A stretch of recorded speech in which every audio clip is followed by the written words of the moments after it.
quero chamar um fato, que às vezes esse fato ele fica um pouco secundário, as andanças de Jesus, né? Então, o que acontece? Jesus estava lá, vou voltar aqui vários versículos, né? Jesus estava lá, Jesus fez o milagre lá de transformar água em vinho, foi para Jerusalém, onde Jesus purifica o templo, destrói aquelas bancas dos cambistas, os discípulos ali de João Batista falam algumas coisas ali sobre Jesus ser o Messias. Nesse tempo, Nicodemos visita Jesus. Aí Jesus ele decide voltar. Ele vai voltar então lá para a região dele, né? E aí ele decide passar por Samaria. Nós vamos passar por Samaria. Aí os discípulos, né, nós sabemos a história, eles ficam aqui de uma certa forma impressionados. Como assim? A gente dá a volta e tal. E aí Jesus ele vai, passa por Samaria e tem todas essas questões aqui. A mulher samaritana no poço, os samaritanos creem em Jesus, estão vindo aqui conhecer em Jesus, e se cobra muito de Jesus sinais. Cobra-se muitos sinais. E Jesus, ele não está numa terra, vamos assim dizer, uma terra que o acolhe. As pessoas afrontam ele o tempo inteiro sobre se ele é realmente o Messias, o que ele tem feito, os sinais que ele tem feito, e isso vai ser muito mais visível, mais ou menos lá no capítulo 8 do livro de João, que os próprios irmãos de Jesus começam a pressioná-lo. E vocês veem aqui que Jesus, ele dá a narrativa aqui, faz uma pausa, né?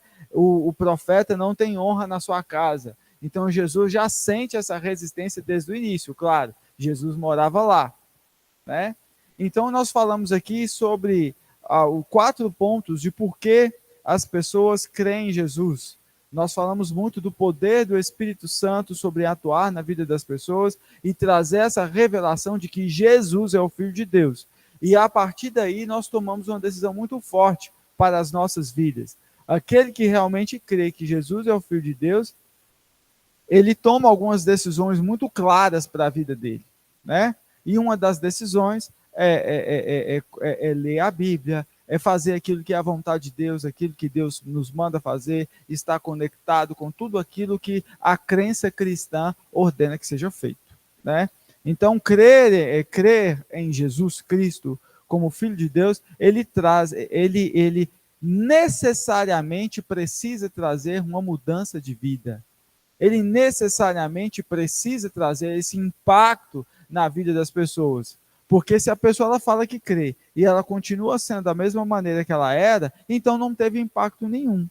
Não operou nada ali na vida dela. Porque você conhece a árvore pelo fruto. Ninguém pode falar que está sendo movido pelo Espírito Santo se não mostrar as suas boas obras. Que boas obras é essas? Aí nós podemos falar várias boas obras, né?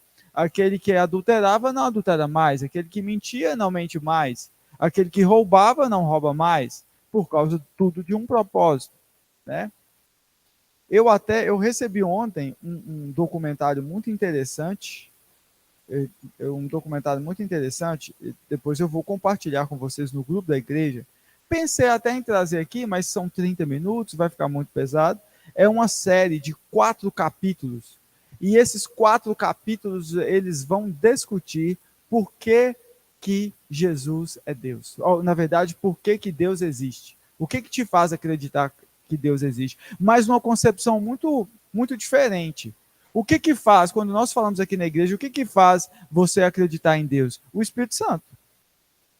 Mas esse pessoal, eles abordam uma maneira diferente. Eles abordam de como está claro na questão científica e na natureza que Deus existe. E é forte umas coisas, é muito forte algumas coisas, né? E aí eu vou compartilhar com vocês, assisti só o primeiro vídeo, não sei se liberou os outros 3 ainda, é uma série de 4, então quem faz parte é uma associação que faz parte, mas tem uma associação que deu um apoio muito grande, que é a Associação dos Cientistas Cristãos, né? Então isso é muito forte, né? Então eles debatem tudo isso, debatem algumas impressões, até mesmo na área da psicologia, que todo ser humano tem, né? E o que nos leva muito a razoar no nosso coração, por exemplo, uma dúvida que eu tinha muito, era como é que os indígenas vão ser salvos, sendo, por exemplo, né, Pedro Álvares Cabral chegou aqui em 1500, mas quantos milhões de indígenas já tinham nascido e morrido aqui no Brasil? Ao mesmo tempo, não só aqui no Brasil, né? A América Central como um todo, a América como um todo, né? Desses povos. Também a Austrália. A Austrália foi descoberta tem pouquíssimo tempo, né? E ela foi colonizada pelos ingleses. A Austrália até parece muito mais uma extensão da Inglaterra do que um país com personalidade própria, né? Então, e isso é muito forte, né? Por exemplo, o que eu perguntei isso ao pastor Alquimia uma vez, e isso está na Bíblia, né? A própria natureza declara a existência de Deus. E isso vai fazer com que vai se tornar todos aqueles que até mesmo não ouviram falar em Jesus indesculpáveis acerca da existência de Deus. Até os próprios índios, né, veem tudo aquilo e começam a falar de deuses. É o Deus Sol, é o Deus da Lua, é o Deus isso, é o Deus aquilo. E uma coisa muito interessante é a questão da moralidade. Todo ser humano tem uma moral impressa no seu coração. E eles discutem muito bem isso, né?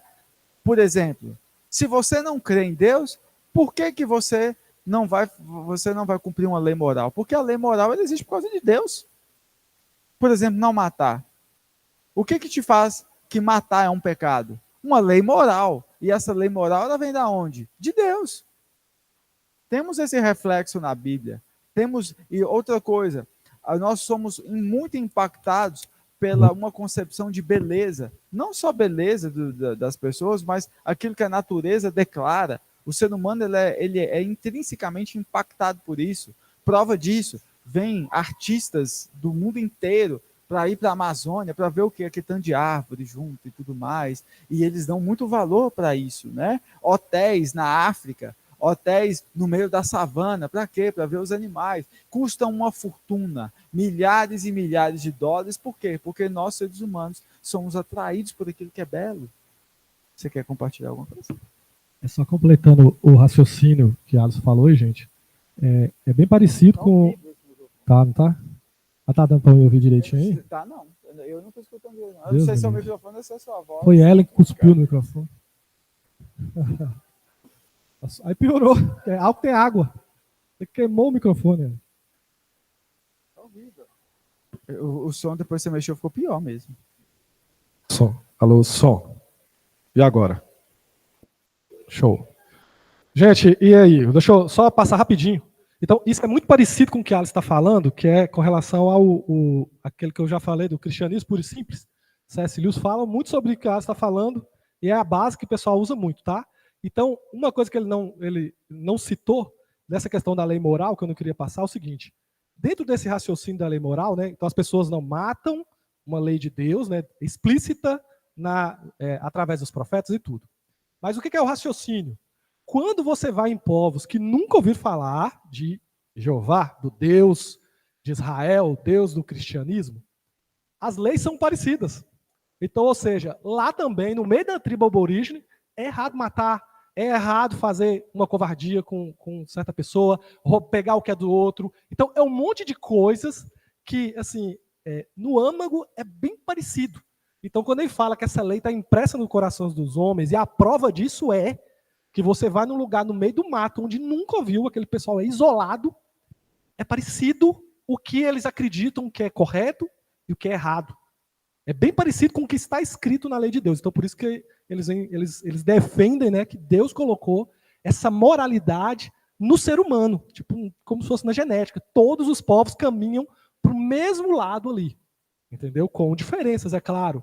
Mas se você pegar a maioria desses povos que nunca tinham ouvido falar de Deus, de Israel, de Jesus, é parecido. Lá não pode matar, lá não pode tomar a coisa dos outros, lá tem um monte de coisas semelhantes.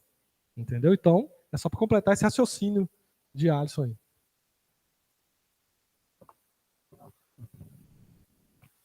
Então, irmãos, então eu achei muito interessante tudo isso. Eu vou compartilhar com vocês, vou compartilhar no grupo da igreja.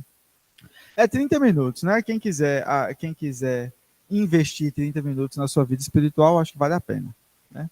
Eu acho que aqui na igreja tem uma questão muito diferente das demais igrejas, que é essa questão de você buscar o conhecimento.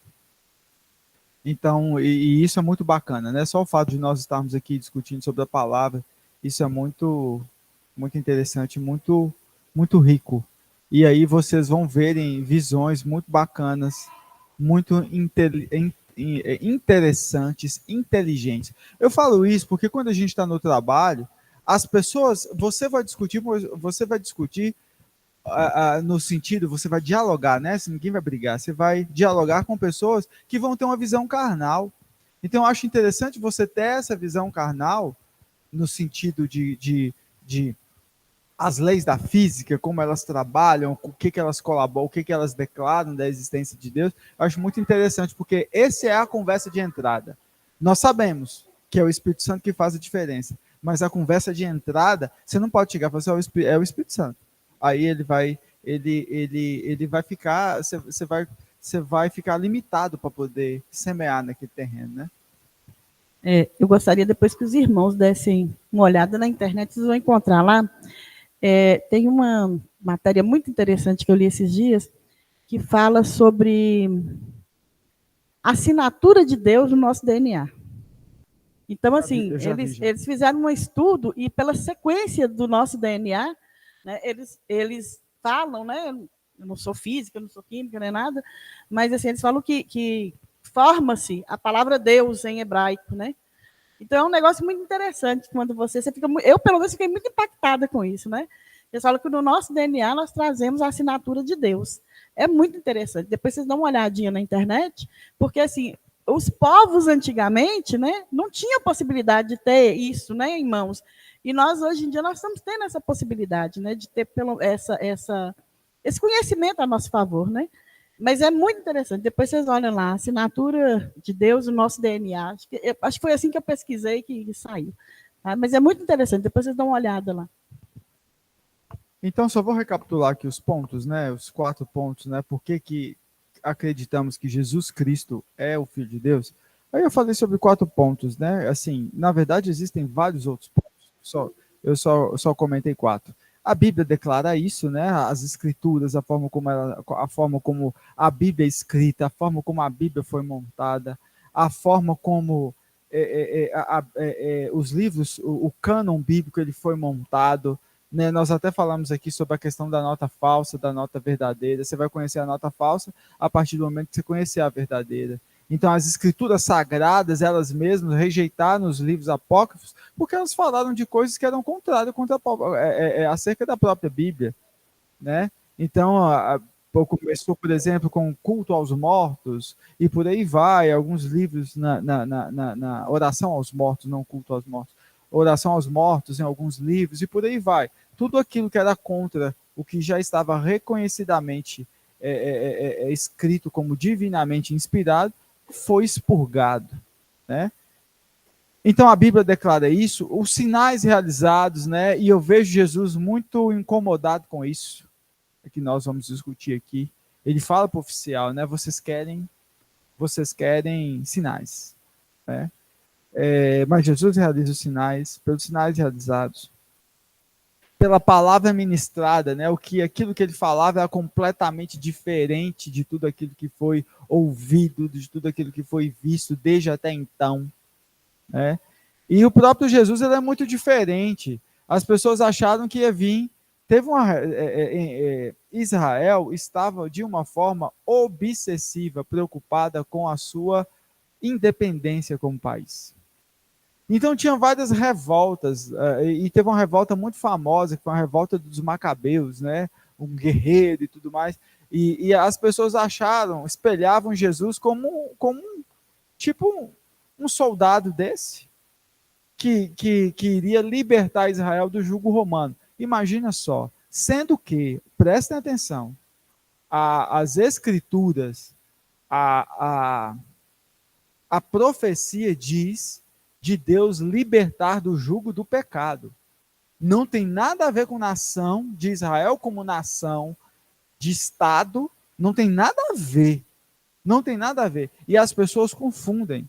A expectativa delas era diferente porque elas estavam preocupadas com outras coisas. A sociedade, na verdade, estava perdida porque estava preocupada com outras coisas. se envolveram com a revolta dos macabeus, preocupado com aquilo que os romanos estavam fazendo ali em Jerusalém, a cobrança dos impostos. Por isso, um dos motivos também de grande resistência e de grande antipatia para com os publicanos, não era só porque os publicanos roubavam, não. Talvez nem todos roubavam, era porque eles coletavam os impostos para Roma, né? Então, tudo isso, né? Tudo isso se envolvia, e ora, se nós avaliarmos aqui, talvez poderia existir algum publicano que era mais santo que um fariseu que estava lá, ministrando a palavra e discernindo sobre a palavra lá nas sinagogas.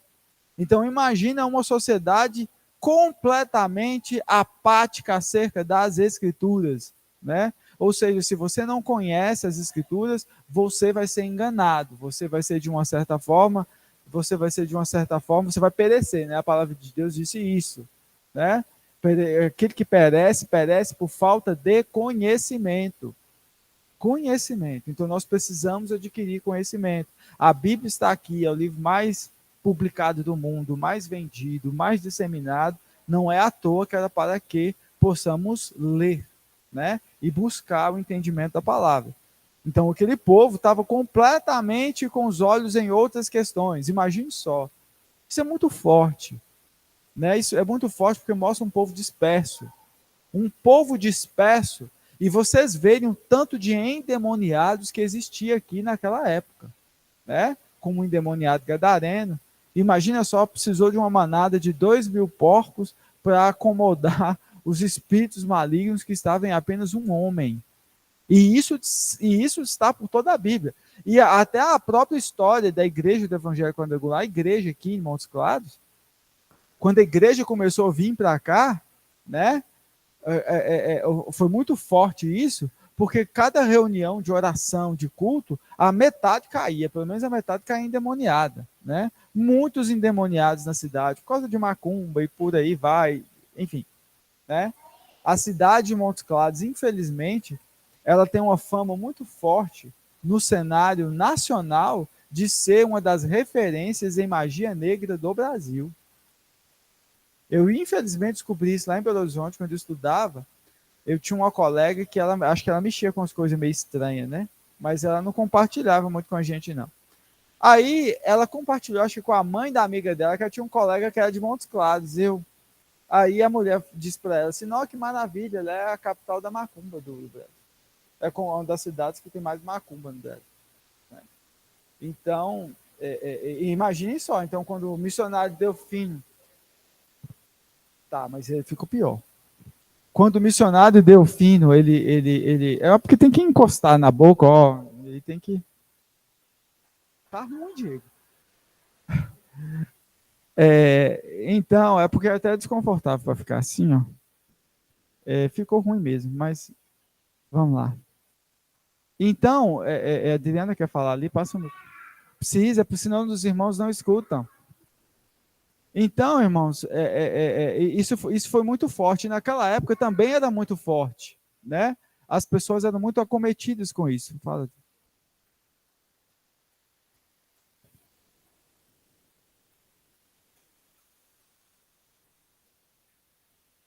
Pegando gancho na sua fala, ela ficou conhecida Montes Claros por isso, pela aquele Guilherme de Pádua veio a Montes Claros para fazer macumba para aquela Daniela Pérez, né? Aí, o que aconteceu? Explodiu em rede nacional. Foi, né? Isso em 1991, né? Montes Claros ficou famosa mesmo, porque tinha um Chico Preto, né? Chico Preto. Estava envolvido nessa história, enfim. Então, vamos lá. Então, irmãos, já aqui os milagres, né? Os milagres realizados, muito impactantes, né? Eu coloquei aqui a cura do cego Bartimeu, a ressurreição de Lázaro, o endemoniado gadareno, e essa figurinha aqui, acho que é Thalita sendo ressuscitada, com o cabelinho dela aqui. Então vamos lá. Jesus ressuscitou pessoas, né? Isso traz muito, muito impacto. Então, irmão, Jesus ele está andando aqui. Ele sai de Jerusalém, passa por Samaria, e volta de novo aqui em Caná da Galileia, né? E aí que desenrola a história que nós vamos falar aqui hoje, né? A cura do filho de um oficial do rei. Aqui está em específico aqui do versículo 46 a 54. Eu vou ler de novo aqui, vocês também podem pegar a Bíblia para a gente pegar versículo por versículo. Dirigiu-se de novo a Caná da Galileia, onde da água fizera vinho. Ora, havia um oficial do rei cujo filho estava doente em Cafarnaum. De Caná da Galileia para Cafarnaum eram aproximadamente 60 quilômetros. Então, esse oficial do rei estava lá a 60 quilômetros, descobre que Jesus está chegando em Caná da Galileia e imediatamente vai encontrar Jesus. Faz uma viagem de 60 quilômetros.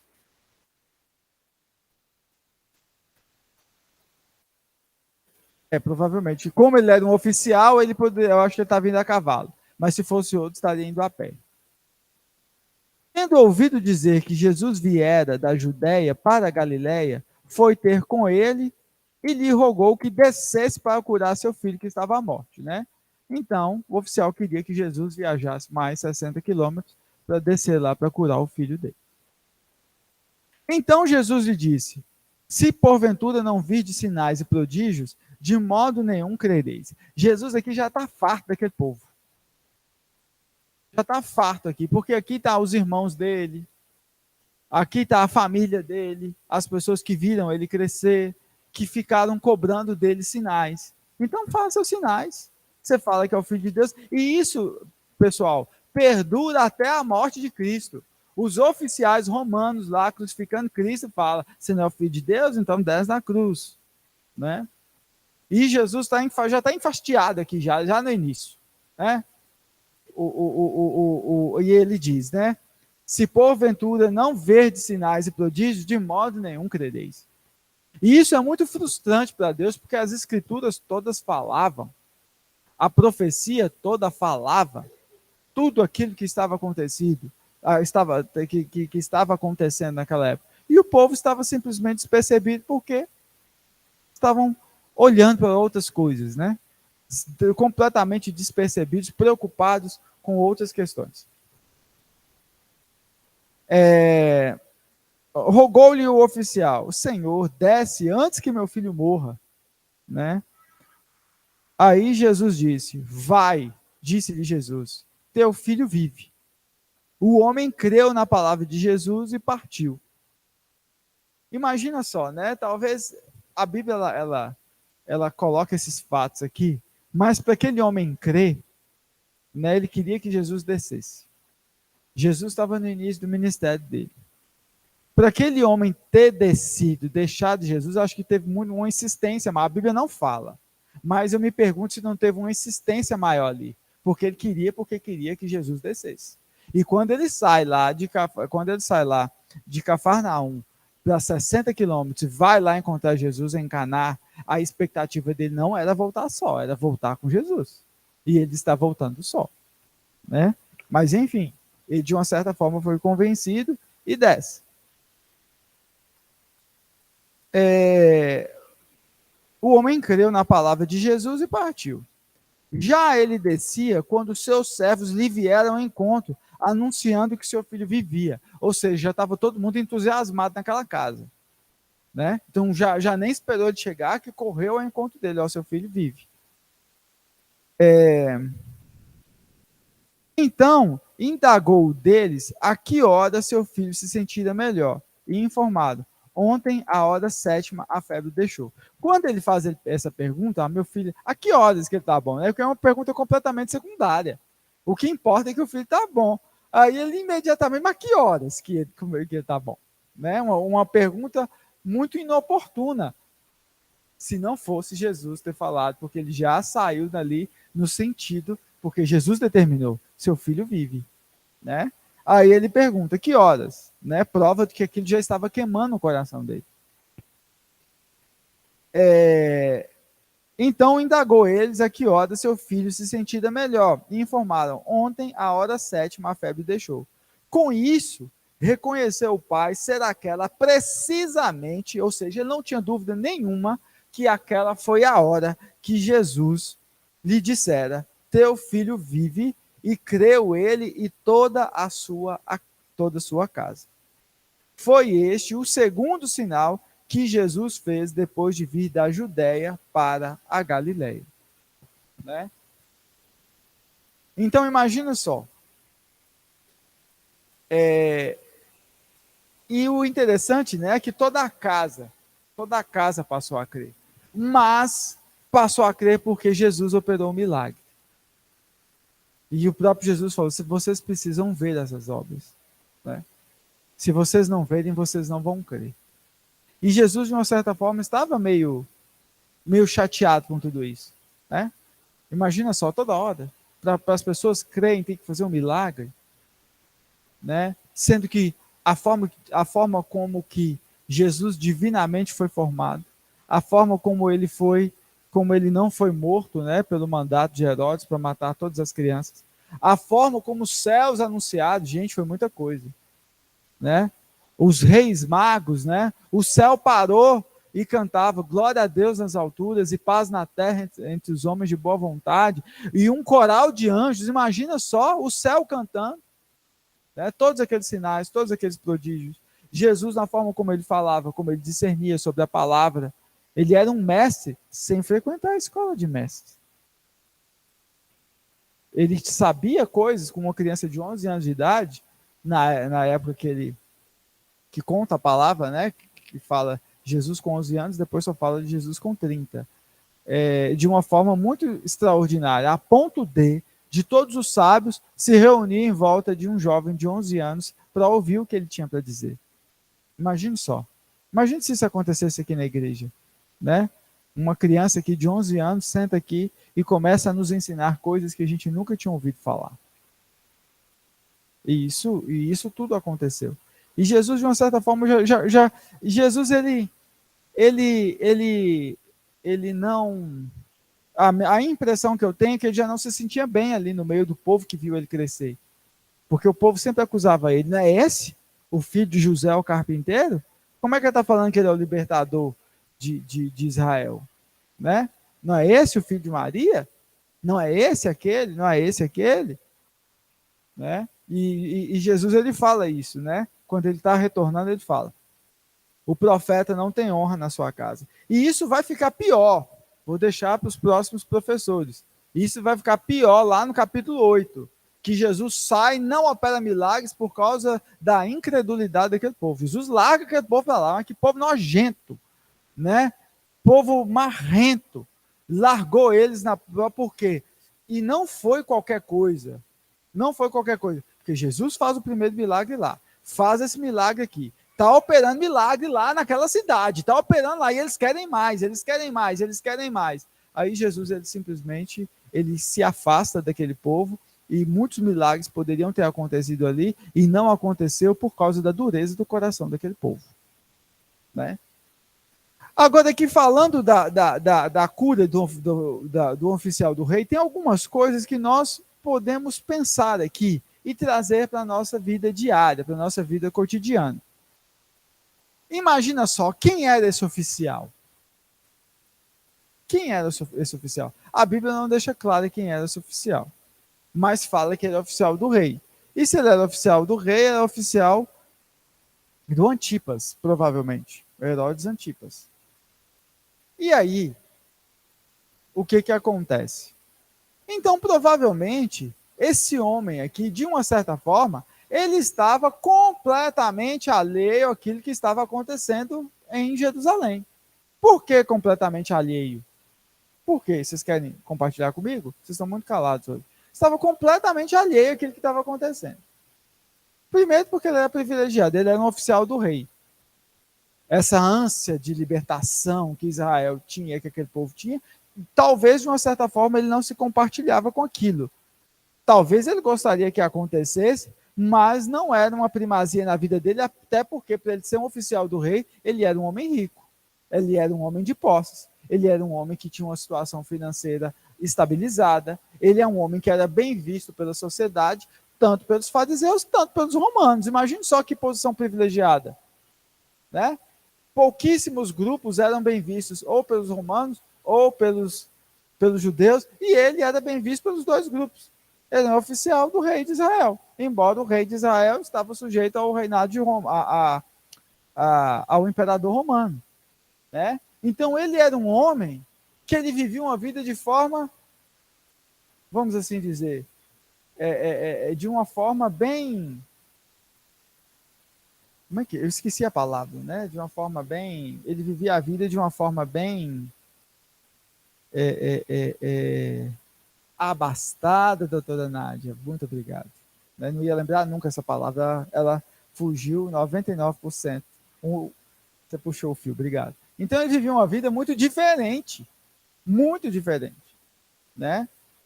E aí eu penso nas pessoas como nós, que muitas vezes vivem uma vida completamente diferente dos propósitos de Deus. Às vezes uma pessoa que não é crente, às vezes uma pessoa que nunca entrou numa igreja, seja católica, nunca se preocupou com questões religiosas, né? Nunca fez nada, nunca se importou com o mundo espiritual. E aí ela é impactada por uma coisa dessa vida. E esse impacto aqui é o quê? É a iminente morte do filho. Então a iminente morte do filho daqui do oficial tira ele do chão e faz ele perceber uma coisa muito interessante. E eu queria ver de vocês se vocês vão acertar essa coisa muito interessante que esse oficial percebe aqui. Com todo esse acontecimento, ele percebe uma coisa.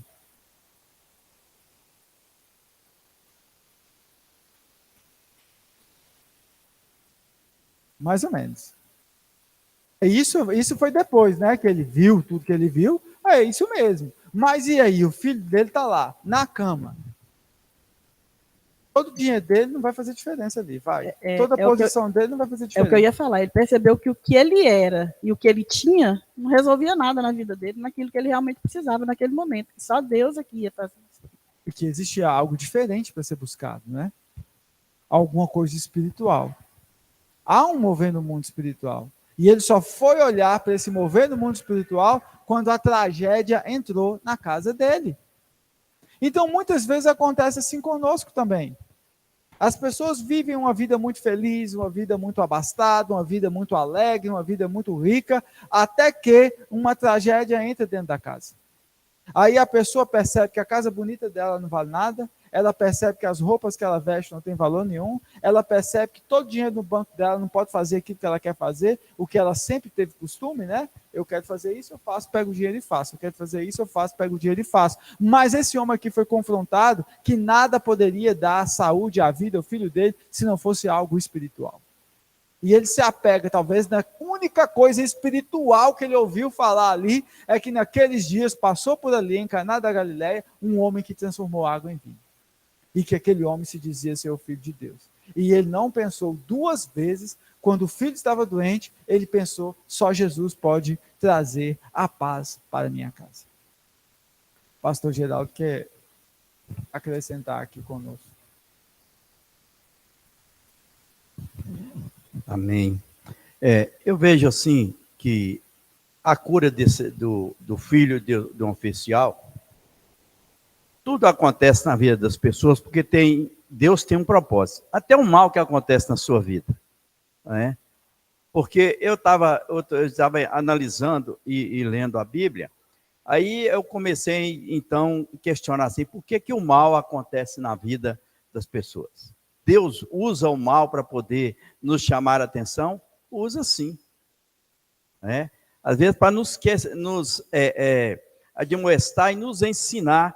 Aí eu estava lendo aqui em Isaías. Eu vou buscar aqui. Amém? Eu estava lendo em Isaías, né? Estava analisando e diz assim, eu sou o Senhor, não há outro fora de mim, não há Deus. Eu te cingirei ainda que tu não conheças, para que saibas que desde o sol nascente e desde o poente, fora de mim não há Deus. Eu sou o Senhor e não há outro. Eu formo a luz crio as trevas, eu faço a paz, crio o mal, eu sou o Senhor, faço todas as coisas. E ele diz assim que, destilai-vos os céus desde as alturas e as nuvens chovam justiça, abra-se a terra e produza a salvação e a justiça, frutifique justamente, eu sou o Senhor, as criei. Então, tudo que acontece nas nossas vidas, Deus tem um propósito. Tem um mal que acontece na sua vida, Deus permite para que te chame a atenção. No caso da cura do filho desse oficial, Deus tinha um propósito. Chegou o mal na casa dele, como a Alice disse, até que acontece uma tragédia, para que ele chama a atenção que ele precisava buscar algo. E porque ele foi chamado a atenção, toda a sua casa foi salva, através de um mal que aconteceu na vida dele. E muitas vezes nós acontecemos que acontece alguma coisa na nossa vida, nós começamos então a questionar. Por que está acontecendo isso comigo? Às vezes Deus permite que aconteça para que te chame a atenção, para que você volte para Deus, que muitas vezes nós somos tão ligados, voltados no nosso dia a dia, pensando nas nossas conquistas, aquilo que nós precisamos, achamos que somos abastados, que nós estamos fartos, né? E a Bíblia diz lá em Apocalipse, é pobre, miserável e nu. E está escrito também, né, que todas as coisas cooperam para o bem daqueles que amam a Deus e são chamados segundo o seu propósito. Às vezes nós pensamos que vão acontecer só coisas boas, né? Mas não. Também podem acontecer coisas ruins. Eu fico muito temeroso que às vezes nós, no nosso meio pentecostal, quando existe uma doença, a gente já fala, é do diabo. Eu não estou falando que Deus adoece pessoas, não. Mas eu acredito que Deus pode permitir muitas situações de enfermidade para a pessoa abrir os olhos. Né? Pode permitir algumas situações, e aquela pessoa ali, o segundo estado dela vai ser bem melhor do que o primeiro estado dela. Porque às vezes, irmãos, nós andamos sim despercebidos, muito preocupados com as coisas desse mundo. Nós acordamos 6 horas para trabalhar, 7, trabalhamos a semana inteira, ficamos envolvidos com as questões desse mundo. Não é que não é para nos envolver, mas nós temos que ter o discernimento do que é mais importante. O que é mais importante, né? Por exemplo, apenas 20% da igreja, hoje, ela acha que foi importante ela estar na escola bíblica aqui hoje. Aproximadamente 20%. 80% julgou não ser importante. Né? Então, é isso que acontece. Muitas das pessoas andam despercebidas sobre a real situação de como elas mesmas estão, de como é que a sua vida espiritual tem andado, né? Então nós precisamos estar atentos a isso. O pentecostalismo ele cresceu muito porque ele era uma resposta muito forte com as revelações, né? Eu sou apaixonado com revelação, mas nós precisamos entender que a maior revelação é a palavra. E existem pessoas que elas vão, né, só buscando revelação e vivem aquela vida superficial. Vive aquela vida superficial, querendo só o favor de Deus, mas não exerce um compromisso da parte dela para com o Senhor. E isso é muito forte, né? E esse oficial me fez pensar nisso. Uma vida abastada, uma vida que certamente importou com questões secundárias, mas um dia a casa dele esteve à beira da destruição e ele precisou do favor de Deus, assim como cada um de nós certamente precisará ou já precisou. Pode falar. As pessoas, no geral, os seres humanos, eles são bastante acomodados. Né? Então, enquanto as coisas parecem tudo bem, eles não se preocupam que precisa de um alimento espiritual, de aprofundar conhecimentos. Eles vivem muito aquilo que os olhos podem ver. Né? Se tem uma vida financeira boa, então, eles pensam muitas vezes que o dinheiro pode comprar tudo, até chegar o momento difícil, né? A situação em que eles não podem fazer nada, em que a gente não pode fazer nada. Né? Quando as pessoas não vêm, não frequentam a igreja ou a escola bíblica, ou não procuram um alimento espiritual, é porque elas são bastante acomodadas. Elas não pensam que precisam disso. Elas não pensam no dia difícil, só pensam no dia bom, no dia agradável, naquilo que eu posso fazer hoje, naquilo que eu devo curtir a vida, viver meus dias da melhor maneira possível, e esquece que elas não podem aumentar 1 centímetro sequer na sua vida, no seu tempo de vida, ou, né, e outras coisas mais. É claro que a gente precisa cuidar da nossa vida física, mas também precisamos observar atentamente a nossa vida espiritual. Aquele homem, ele tinha todas as coisas a seu dispor, né, até pessoas para fazer o que ele quisesse. Mas naquele momento, ele foi chamado a atenção, como você mesmo mencionou. E nós, como igreja, temos a oportunidade de conhecer isso hoje, de estar atento para essas coisas e levar em conta também que quando os momentos difíceis vêm, a gente não precisa reclamar, a gente precisa voltar para Deus correndo imediatamente, né? E a gente vê pessoas se afastando de Deus quando os problemas vêm. Aquele oficial teve a sabedoria de ir buscar ajuda para o seu filho, mas a gente vê pessoas buscando em outros lugares, buscando, né, outras fontes, quando a gente sabe a todo tempo que o que a família precisa, que o filho precisa, que ele precisa, que todos precisam, é de Deus, é de se alimentar espiritualmente, é de deixar a palavra de Deus ser vivida de forma prática na vida das pessoas, na nossa vida, na nossa igreja. Então, eu creio que nós precisamos estar mais atentos, né? As situações acontecem, a teologia diz que tem a vontade permissiva e a vontade diretiva de Deus. E eu creio nessa de permissiva mesmo, de Deus permitir que as coisas aconteçam na nossa vida. Né? Não é porque a gente está aqui colocando, porque somos pentecostais, fazemos isso, ou estou dizendo que alguém está doente. Mas Deus permite que as coisas aconteçam na nossa vida para chamar a nossa atenção. E quando ele permitiu que aquilo acontecesse com o filho daquele homem, ele estava chamando a atenção não só dele, mas de toda aquela família, de todas aquelas pessoas, que Jesus era Deus, que ele estava ali e podia fazer, e que o dinheiro que ele tinha não iria fazer nada. E quantas vezes isso acontece dentro da nossa casa e a gente passa despercebido? A gente corre para outras fontes, a gente corre para outras pessoas, a gente reclama, a gente murmura, a gente distancia, a gente fala, não vou mais para a igreja, porque na igreja não tem, né, não está resolvendo o meu problema. O que precisa é olhar para Deus, clamar a misericórdia de Jesus. Eu lembro bem quando o Geraldo estava doente, quanto nós orávamos, mas quando nós descobrimos que ele estava doente, porque ser diagnosticado com câncer era ser um diagnóstico de morte. E para mim aquilo era muito claro. E a gente orou muito, a gente buscou muito, a gente aprendeu muito, a gente viveu muito, né, a questão daquilo que Deus podia fazer para a gente. Nós não podíamos fazer nada. E todas as vezes que alguém falava assim, porque isso é muito caro, eu falava, Deus está no controle de todas as coisas. Deus permitiu que a gente passasse por isso, porque Ele vai nos dar a vitória. Seja ela qual for, a vitória vem dEle. Então, eu creio que Deus está cuidando de tudo e Ele permite as coisas acontecerem na nossa vida para que a gente fortaleça a nossa fé, nosso conhecimento e para mostrar para nós mesmos que Ele é Deus acima de todas as coisas. Ele é Deus. Com certeza. Dica. Outra coisa que nós podemos trazer de lição por através dessa história é o fato do valor que nós damos à palavra, no sentido assim, quanto mais valor você dá à palavra, mais efetividade ela tem na sua vida. Então, muitas vezes a gente está aqui ouvindo mensagens, mas a nossa cabeça está em outro lugar.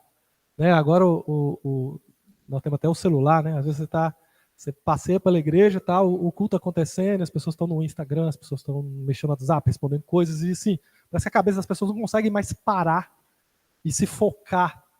E na verdade, a palavra fala, né, que a verdade liberta, né? Mas é aquela verdade que você dá lugar para entrar no seu coração. Então as verdades estão sendo lançadas e muitas vezes elas não encontram solo fértil na nossa atenção, a gente não dá atenção. Então aquilo não se torna verdade para nós e aquilo não tem efetividade de milagre nas nossas vidas. E aí, às vezes, Deus tem que permitir, né? O câncer, tem que permitir. O desemprego, tem que permitir. Situações difíceis para que a gente comece a dar atenção. Agora eu vou para Jesus e começa a buscar com atenção certas coisas. Né? Por isso que a gente vê que o mesmo Jesus, na Galileia, fez poucos milagres. E nos samaritanos, a cidade inteira foi abençoada. Né? Tem lugares que Jesus tem na Bíblia, né? E Jesus curou a todos. Você já viu? Tem versículo que fala isso. E Jesus foi naquele lugar e curou a todos. mas na porta de Jerusalém, no tanque de Betesda, curou uma pessoa.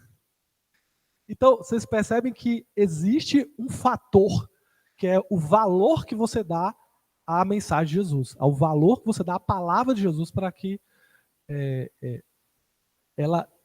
você realmente consiga colher os frutos daquilo. Né? E talvez eu consigo ver isso. Né?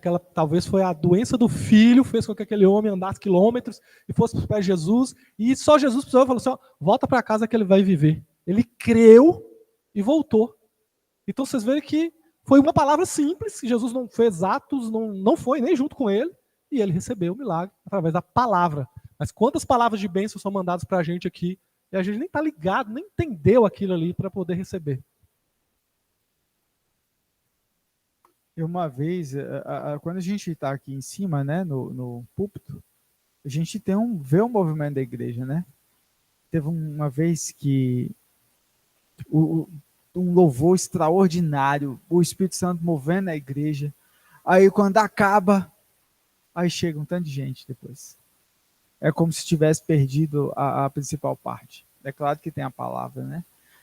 Uma vez eu fui assistir um filme no cinema, isso foi em 97, O Resgate do Soldado Ryan. Era o filme da época, né? O filme contava a história da Segunda Guerra Mundial. E eu cheguei 30 minutos atrasado. Só que o filme tinha 2 horas, mas o que valia a pena era os 30 minutos que eu perdi. O que eu fiz? O gerente do cinema na época era colega meu de cursinho de vestibular ainda, e aí ele me deixou assistir a outra sessão mais às meia hora. Aí eu vi o que eu tinha perdido. Eu tinha perdido o filme todo, porque os 30 minutos eram espetaculares, né? E o resto do filme foi mais uma água de chuchu lá, mas os 30 minutos que valia, né? Então, então eu vi isso, eu fiquei triste. Porque a gente conhece as pessoas, eu vi que eram pessoas que precisavam, que estavam passando por um momento difícil na época. E aí, infelizmente, chegou, depois que a gente foi muito assim, engraçado e triste, né? Depois que todo mundo, aí, quando o louvor acabou, aí entrou, né? Então nós precisamos ficar muito atentos a essas coisas. O domingo é do Senhor. Você não precisa ficar igual o adventista, né? Que não faz comida, não lava um prato, né? Não sei nem o que faz, acho que tem que deitar e dormir. Eu falo isso porque eu tenho amigos, né? Eu fico só perguntando, mas como é que você faz? Eu não entendo, né? E aí tem o ritual do pôr do sol de um dia, o pôr do sol do outro, e às vezes nós somos muito relaxados com isso, né? O domingo é domingo do Senhor, então nós temos que colocar as coisas do Senhor em primazia. Fazendo um parêntese aqui, o que é colocar as coisas de Deus em primazia? Tira esse dia para você ler a Bíblia, tira esse dia para você se encher das coisas de Deus, né? Não fica assistindo filmes de terror, coisas que te agitam, filmes, sei lá. Tira esse dia para você ter uma comunhão com Deus e se afaste de tudo aquilo que faz com que você não tenha comunhão com Deus, né? Então descansa em Deus, deixa o Espírito Santo operar. Então, e às vezes, eu sei que existem pessoas que gostam de ir para clube, de faz isso, faz aquilo, mas eu, por exemplo, se eu tivesse uma cota, um dos motivos que eu não tenho uma cota no clube, é que eu não vou poder ir no domingo. Né? Então, são questões de prioridade, né?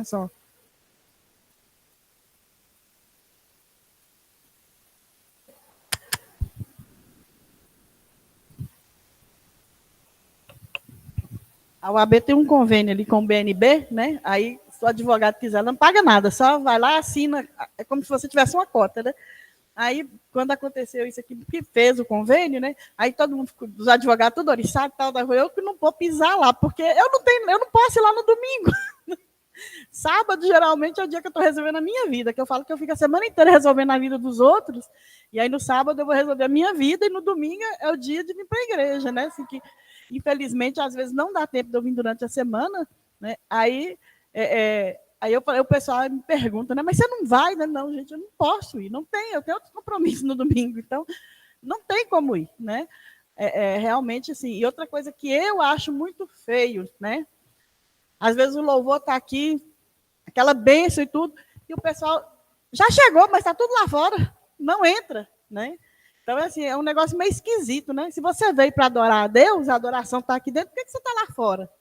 Né? Mas, né, a gente espera que Deus haja no coração dessas pessoas. Né? É estranho, né? Quando você vai num restaurante, imagina você pede a pizza e fica lá fora esperando. Né? Você vai comer como? Vai comer em pé? Vai comer na rua? Então, nós seres humanos, tudo que se refere a Deus, vocês podem pensar, a gente faz tudo errado.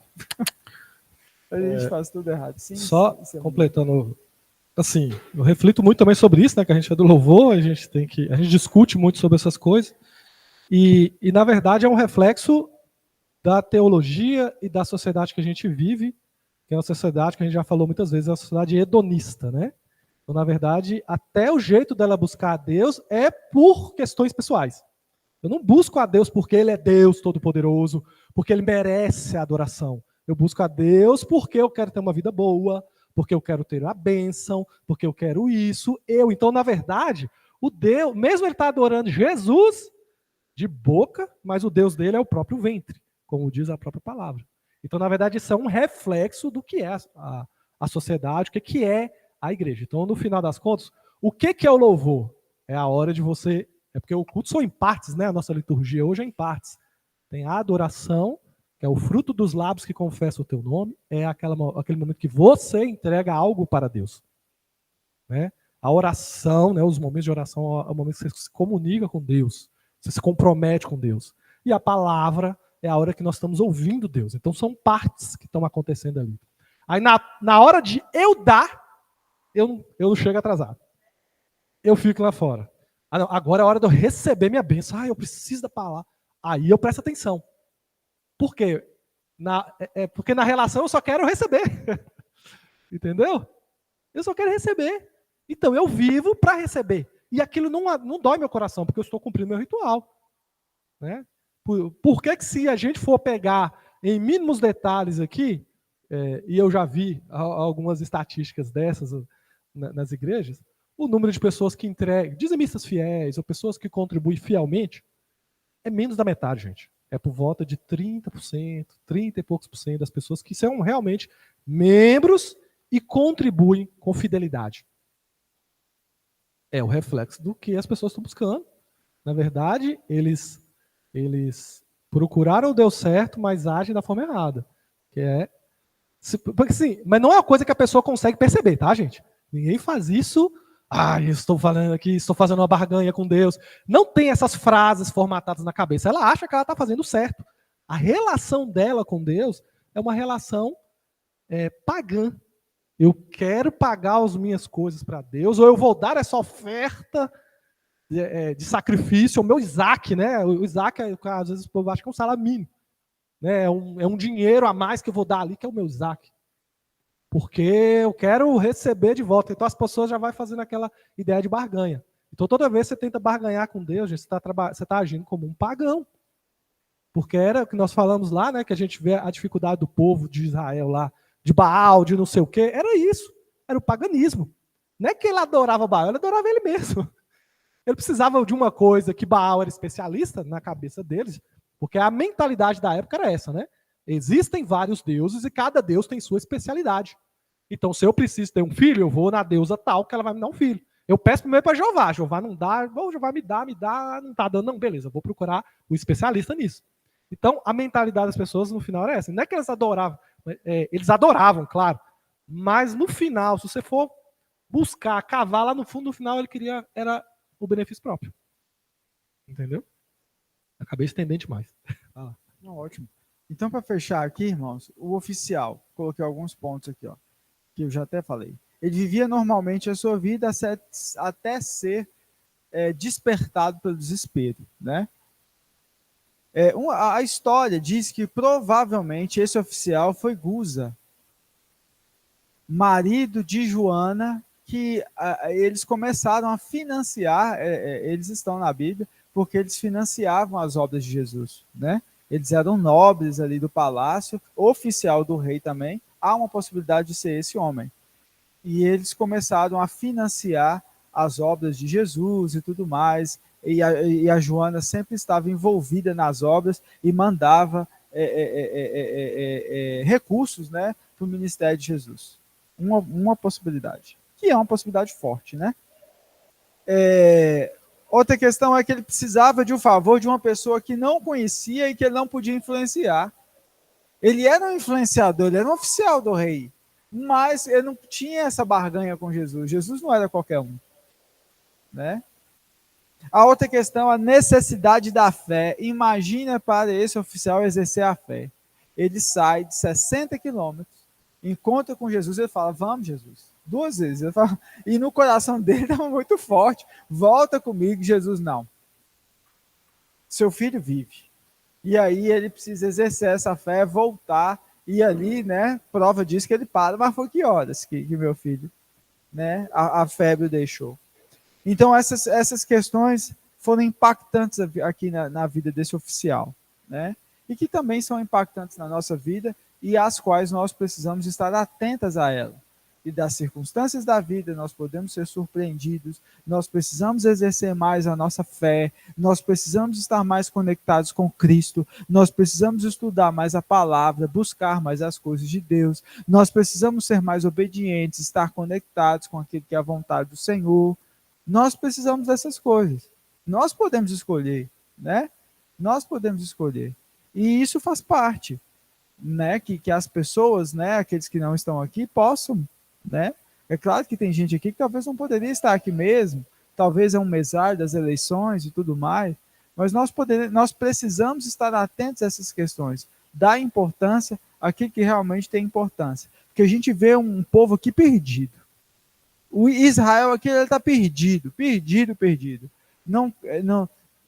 A visão de Messias é completamente diferente, a visão de fé, a visão de palavra é completamente diferente, e para esse povo dói muito falar nisso, porque é um povo que a vida toda eles nascem, né, já sendo instruídos acerca da lei, das coisas de Deus, e eles se perderam aqui de uma forma muito estranha, né? Meus irmãos, é isso que eu queria compartilhar com vocês. O interessante aqui é que Jesus tem isso aqui, e Jesus ele sai de novo da Galileia, agora ele vai para Jerusalém, ele volta para Jerusalém. E aí ele vai lá fazer a cura de um paralítico e o próximo professor vai trazer isso. Amém? Sim?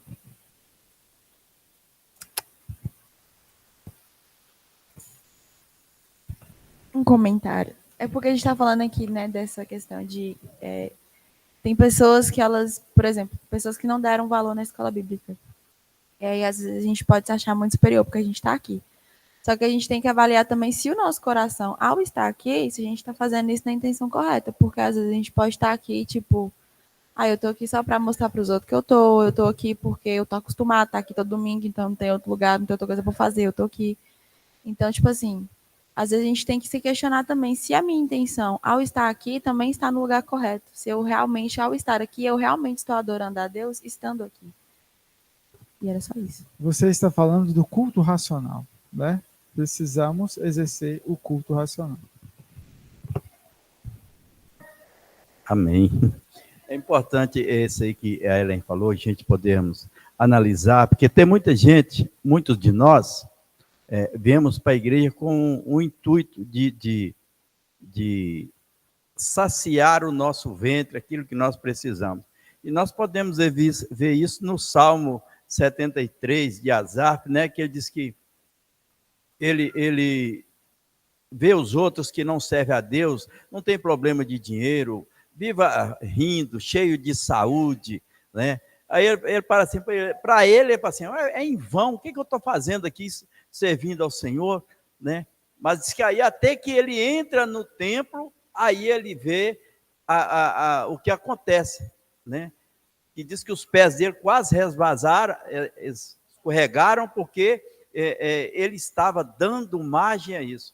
Muitas vezes nós temos que buscar a Deus, estar vivendo isso, né? E o Salmo, ele nos ensina que o melhor lugar é estar na casa do Senhor e confiar no Senhor. E no fim, Asaf ainda diz assim, a melhor coisa para mim foi aproximar de Deus, para anunciar as boas novas, porque Ele é que é o Senhor. E nós podemos ver isso também, que Abacuque, ele pensa a mesma maneira. Diz que ainda que não haja fruto na vide, que não haja curral, não haja ovelha, que não haja, que os frutos não produzam, mas eu gloriarei no Senhor. Isso, querido, isso é dependência de Deus. Quando a palavra de Deus, buscareis e me achareis quando buscar de todo o vosso coração. É o que Ellen disse aqui, ó. Será que nós estamos aqui com o intuito de adorar a Deus ou porque nós não temos um lugar de outro lugar melhor para ir? Então nós estamos aqui, o lugar melhor está aqui, aprendendo. Conhecereis a verdade e a verdade vos libertará. E a palavra de Deus diz também que aquele que sabe o que tem que fazer e não faz, comete pecado. Todo mundo sabe que a palavra, Jesus diz que nós temos que conhecer e prosseguir e conhecer. Mas tem muitos que não querem conhecer, não querem participar, não querem estar junto, não querem ler a Bíblia, não querem pesquisar, não querem ter tempo para poder gastar tempo com a palavra de Deus, até o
Isso te leva a aumentar a sua fé, a cumprir o que está certo, tanto que a Bíblia fala, não sei em que versículo, mas Salmos alguma coisa, fala que foi bom eu ser afligido, porque aí eu aprendi o seu estatuto, aí eu aprendi a sua lei. E tipo, o que é uma lei? É uma coisa que regulamenta, tipo uma sociedade, tipo o Estatuto do Brasil faz as leis do Brasil, o que a gente pode fazer, o que a gente não pode. E uma coisa que está me ajudando a aprender isso é, tipo assim, imaginar o reino de Deus como se fosse um reino físico de verdade. Aqui está acontecendo agora, Deus o rei lá e nós os súditos. Imagina, tipo assim, se você comete um crime hoje, a polícia vai atrás de você. Eles não vão na hora, mas vai chegar. Se você comete uma infração de trânsito, a multa vai chegar na sua casa. Pode dormir tranquilo que vai chegar. Então, tipo assim, se você faz uma coisa errada, uma hora ou outra você vai pagar por essa coisa que você fez errada. Não vai ser agora, mas vai chegar. Imagina se fosse um reino físico, e aí, se você faz uma coisa que está errada, se você comete um pecado, uma coisa que infringe a lei de Deus, aí os anjos vão bater lá na sua porta e vão te levar preso, porque você fez uma coisa que está errada. Então, você não vai fazer. Mas a gente não tem essa convicção. Tipo assim, a gente acha que Deus está ali, aí eu vou orar, e na hora que eu fizer uma coisa errada, eu vou lá e peço um pecado. Mas a Bíblia fala que a gente tem que fugir da aparência do mal. Não é você fazer e pedir perdão depois que você fez. Você tem que evitar a todo custo. E aí você vai cumprir a lei de Deus. E aí você vai fazer o que é o certo. Porque a Bíblia fala, foi bom que eu fosse afligido, porque aí eu aprendi o estatuto. Mas eu não precisava ter que aprender, já está lá para eu ler. É só você pegar e ler. É tão fácil. Tem um ditado que fala que o homem inteligente aprende com seus próprios erros, né? Mas o homem sábio, ele aprende com os erros dos outros. Ou seja, ele não precisa errar para aprender, né? Ele vê os erros dos outros e aprende através disso. Uma coisa interessante que a gente tem que ter em mente, gente, o nosso culto é um culto racional. Não é um culto de sentimentos. Hoje eu estou sentindo uma vontade de ir na igreja, então eu vou à igreja. Não, é um culto racional. É um compromisso entre você e Deus, né? Eu, por exemplo, né, é o meu ponto de vista, eu não devolvo o dízimo porque eu quero receber. Lógico que a gente espera sim receber. A gente sabe que Deus tem boas dádivas para nós. Mas, assim, eu não devolvo meu dízimo como uma barganha com Deus para ele, ó Deus, eu estou devolvendo meu dízimo, estou dando minha oferta e estou esperando a bênção, eu quero isso. Não é assim, né? A gente ora e Deus vai nos dar aquilo que ele entende que é melhor para nós, né? Então, assim, o nosso culto é racional. Eu não devolvo meu dízimo, eu não faço a minha obrigação na igreja só porque eu quero receber, é porque eu amo esse Deus, é porque eu quero realmente servir esse Deus, porque eu acredito, eu confio nesse Deus, né? Então, assim, a gente fica, às vezes, pensando assim, eu não estou com vontade de ir na igreja. Acontece muito comigo, viu, gente? Tem dia que eu chego, tem domingo, inclusive, que eu estou morta, eu falo assim, ai, meu Deus, eu não estou com vontade de ir na igreja, mas eu tenho que ir, entendeu? Porque é o meu alimento semanal, né? Infelizmente, igual eu estou falando, eu viajo, às vezes eu chego 7h30 e tal, eu estou morta na hora que eu chego, eu não dou conta de vir durante a semana. É muito difícil eu conseguir vir durante a semana. Mas, assim, no domingo, eu falo, não, eu tenho que ir, domingo eu tenho que ir, eu tenho, nem que eu for chamada de domingueira, mas eu tenho que ir. Não tem problema, é melhor ser domingueira do que eu não ir de jeito nenhum, né? E agora eu estou falando, nosso culto é racional.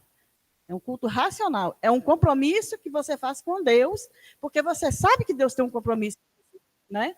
Então é isso, gente. Eu agradeço a todos. Vamos ouvir as crianças? Amém? Quer falar, Diego? Não, coisinha rápida. E não sei se já foi dito na outra aula que fala sobre os milagres, né? Uma coisa que a gente tem que refletir sobre os milagres é esse filho do oficial do rei. Esse filho do oficial do rei que foi curado, hoje ele está morto. Lázaro que foi ressuscitado, hoje ele está morto. As pessoas que foram curadas das lepras também morreram, gente. Então tem algo maior do que o próprio milagre, que às vezes a gente põe tanto valor. Às vezes o milagre é uma porta de entrada para a nossa vida. Mas você sempre tem que ter essa convicção. Tem algo maior. Esse algo eterno é mais importante que o milagre de hoje. O milagre de hoje a gente pede a Deus, né, e tudo, mas tem algo a mais. E é isso que a gente tem que buscar, é isso que a gente tem que valorizar. Amém? Então, Diego, eu estou lembrando aqui daquela passagem que Jesus cura os 10 leprosos, né? Aí um deles volta e agradece a Jesus, os outros foram embora, né? Será que desses 10, só quem reconheceu o milagre e agradeceu a Deus é que foi para o céu e os outros, né? Aí nós temos que nos colocar nessa situação, né? Muitas vezes a gente pede uma coisa para Deus e não recebe, mas você deixa de ver aquilo que Deus faz para você todo dia. Deus te acorda todo dia, Deus te dá saúde todo dia, Deus te dá o seu alimento todo dia, Deus te dá o conforto todo dia, Deus te dá o sono do descanso, o descanso todo dia. E a gente não agradece essas coisas, né? Aí a gente só agradece quando acontece um milagre. Mas nossa vida é um milagre. Né? Nós somos um milagre. Então, assim, a gente tem que pensar muito nisso aí. Eu estou pensando nessa questão aí dos 10 leprosos, porque nem todo mundo que Jesus curou, a Bíblia fala que converteu, não, né? Mas, assim, igual esses 10 leprosos, a gente imagina que aquele que voltou, né, reconheceu que Deus é Deus, que foi o agir de Deus, e a gente percebe, né, pela passagem, não estou dizendo que os outros 9 depois não tenham reconhecido, né, nem pedido, nem agradecido, porque a primeira coisa que eles tinham que fazer é ir ao templo, né, para mostrar que eles estavam puros, para eles se reintegrarem à sociedade. E eles acharam isso mais importante que voltar, né, ao autor da vida e agradecer pelo milagre, né? Mas nós somos humanos, então a gente erra mesmo, paciência, eu sei que Deus tem muita, né? Agora nós podemos ouvir as crianças, amém?